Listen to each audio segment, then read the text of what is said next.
What's up, Dolphin Nation? Today we're going to cover a question that I'm going to start you out with. Did the Miami Dolphins miss out on Jaire Alexander on purpose? And can the Miami Dolphins pass rush sustain the back end of the defense in 2025?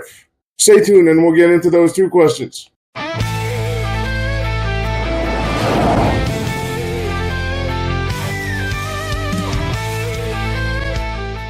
Ladies and gentlemen, as you know, Jaire Alexander signed a one-year contract for $6 million yesterday with the Baltimore Ravens. Did the Miami Dolphins not want to offer Jaire Alexander a contract? Was he even a thought? Or do the Miami Dolphins really believe in the young core of cornerbacks and safeties they currently have in the Baptist Health facilities, as they keep harping they do?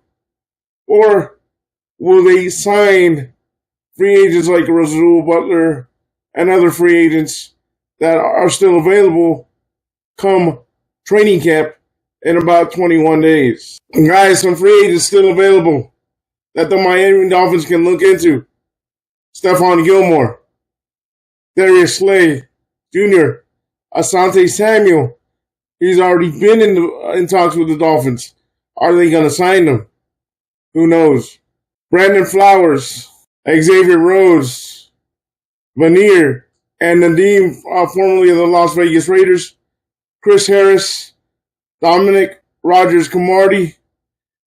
Are they going to go ahead and sign somebody, or are they going to depend on the young players that they have in the back of the defense, and also depend on the front 4/front 7 and go with blitzing? Well, let me go ahead and give you some reasoning as to why a beat writer says that signing Jaire Alexander was not feasible for the Dolphins to do. Why the Miami Dolphins never made sense for Alexander. The Miami Dolphins have a whole lot of cornerback, but they're not making a push to sign Jaire Alexander. Makes sense, given how they've approached the entire offseason. A big-name veteran corner was signed off the free agent market on Wednesday, and it wasn't to the Miami Dolphins. Former Green Bay Packers cornerback Jaire Alexander signed a one-year, $4 million deal and has a $2 million incentive with the Baltimore Ravens, taking a potential upgrade in the secondary off the market. Because the Dolphins' cornerback room is underwhelmingly, many speculate about the Dolphins' potential signing Alexander. There is no doubt he would have been the team's best cornerback once the Jaelan Ramsey situation was settled. However, Alexander never made sense for the Dolphins, given how they've approached the offseason. In fact, it doesn't seem like the Dolphins ever made a competitive offer to Alexander. Coach Mike McDaniel said the team would explore all options when asked about it, but that's about as generic a response as you can get. The Miami Herald originally reported the Dolphins were not among the teams to reach out to Alexander when he was released, but has since said the team did make contact and decided not to make an offer until they could offload Ramsey. As upset as some fans seem to be about Alexander going elsewhere, it was just never in the cards for him to end up in Miami. Signing Alexander doesn't fit Miami's strategy. If you look at the Dolphins' big picture approach to the offseason, a few things stand out. For starters, the team is focused on adding more physical players and getting stronger in the trenches. Miami's most significant investment of the offseason, whether through contracts or the draft, were offensive linemen Jonas Havaianaya and James Daniels, along with first-round defensive tackle Kenneth Grant. The Dolphins also spent the offseason resetting their books and staying away from flashy signings. Alexander didn't end up costing much, but it is clear the Dolphins are out chasing stars business. As good as Alexander is when he plays. He hasn't played much in recent seasons. He has missed 33 games out of a possible 68 the past 4 seasons, which is almost 50%. Miami is no longer just concerned with the player's name value. It wants the right players in the building and is more concerned about the long-term plan. The Dolphins have made it a focus to bet on players who are positive locker room presences and not off-the-field distractions. Tyreek Hill is the exception here. In Green Bay, Alexander was suspended in 2023 for 1 game for going to the preseason coin toss despite not being a captain. He also made the wrong call after the coin was flipped and almost cost Green Bay a possession in a game it won by 3 points. Alexander butted heads with management a bunch this offseason about his contract, which is why he was released in the first place. Plus, there seems to be some friction when he returned from injury last season, as he practiced but never took the field. The Dolphins are dealing with a very similar situation regarding Ramsey right now. So the idea that they would want to bring in a player who just got into a contract dispute with their old team doesn't make sense. Alexander probably wasn't interested in Miami. Although Alexander never fit with the Dolphins' plans, it's hard to imagine the Dolphins fitting into Alexander's plans. He was teammates with Ravens quarterback Lamar Jackson in college at Louisville, and several national outlets have reported Alexander took less money to reunite with Jackson in Baltimore. Plus, Alexander needs to prove himself. The Ravens had an opening in the secondary and are far better equipped to repeat this season than the Dolphins.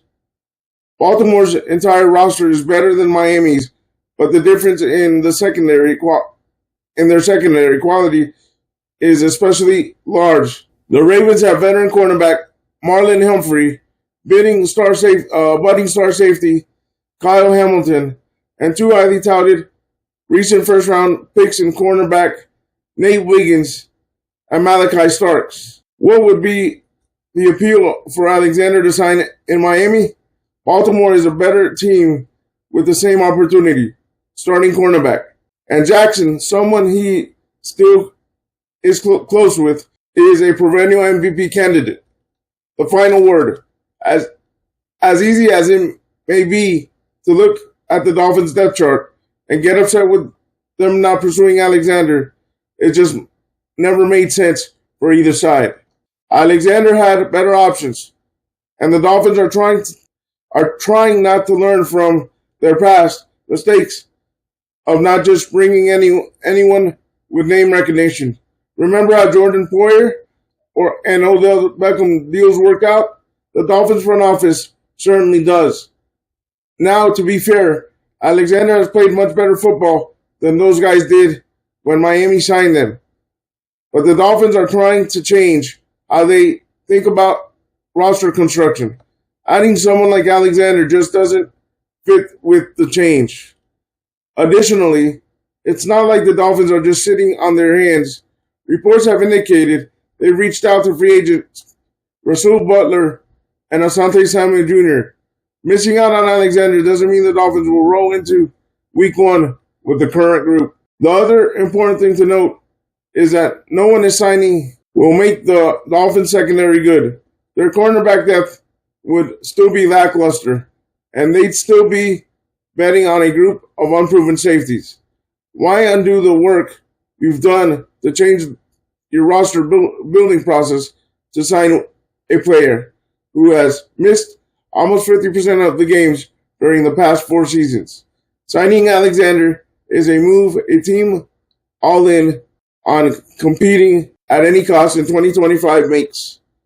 Every move the Dolphins have made this offseason has shown that they aren't that team. Can Miami's pass rush carry the unproven secondary in 2025? The Miami Dolphins didn't spend much to rebuild the secondary this offseason, but a healthy pass rush could be enough to mask least experienced positions, even though he made a mistake. Miami is banking on a mix of one-year stopgaps and long-term projects in the secondary on the defense that also features 3 former first-round edge rushers. Up front, Chubb Robinson, last year's top pick, aims to build on a promising 6-sack rookie season, while the return of Bradley Chubb and Jaelan Phillips adds a much-needed boost to the pass rush that ranked just 26th in sacks per game last year. We've been talking about it since Chubb got here, but it'll be cool to actually get to do it, Phillips said, of the trio playing together. Also, just another year under the belt of our defensive coordinator, Anthony Weaver. I think you'll see things open up a little more, so it will be exciting. The Dolphins want to flip the blueprint of leaning on a veteran secondary that featured 30-plus years of professional experience between Jordan Poyer, Kendall Fuller, and Jalen Ramsey last season.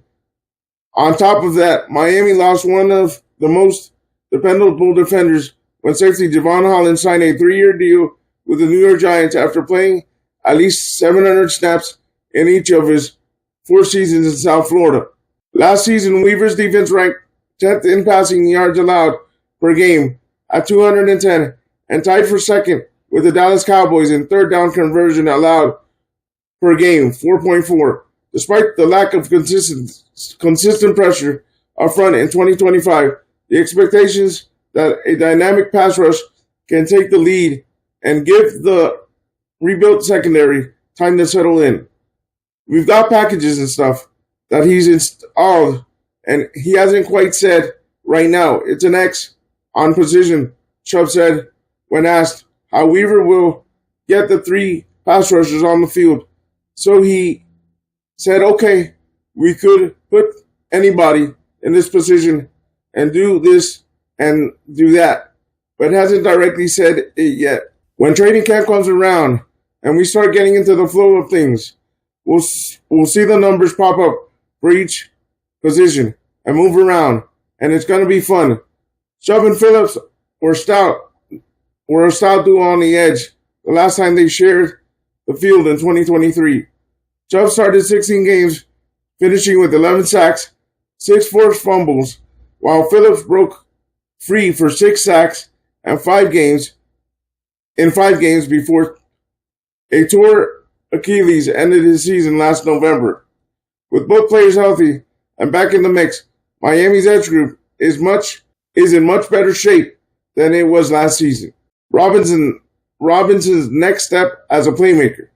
There's a steady foundation in place, and a year 2 jump for Robinson would go a long way toward limiting how much time opposing quarterbacks have to test a new look secondary. Chubb has been having a hell of an OTAs, Phillips said. His improvement from last year to this year is noticeable. It's insane, especially if you really know the nitty-gritty of it. So I'm really proud of Chubb. Really excited to see how he's going to keep progressing. Robinson finished his rookie season ranked 9th in total pressure with 56, according to Pro Football Focus, after recording 3 or fewer pressures in each of his first 8 games. He closed the year with 4 or more pressures in his last 6 games of his final 9. Carrying that late season momentum into 2025, Robinson is positioned to become a featured piece of the defense as the Dolphins lean on the pass rush to set the tone up front. Sitting down with Chubb, seeing where he started to turn it on, I'm just smiling from year to year. I know the potential we have, Chubb said. I know when Jaelan got back, once I got back, it was going to be a lot of thinking for the offensive side to do. I don't want to put up a number on what we're going to do yet, but I feel like if we all can stay healthy, all keep our heads straight, it could be special. That's the key thing, guys. Can they stay healthy? Can all 3 stay healthy? Because what about if all 3 go down? Then what? You're going to depend on a bunch of rookies on the back end to save the backups on the front end. So I don't know what to tell you guys, but it's gonna be crazy. I don't think this scheme is gonna work unless they get 2 starting cornerbacks. But let's see what happens. 2025 is getting closer by the minute. Leave me your thoughts down below, and we'll talk to you soon, Fin Nation. Stay positive, stay on the grind, and we'll see you soon. Peace.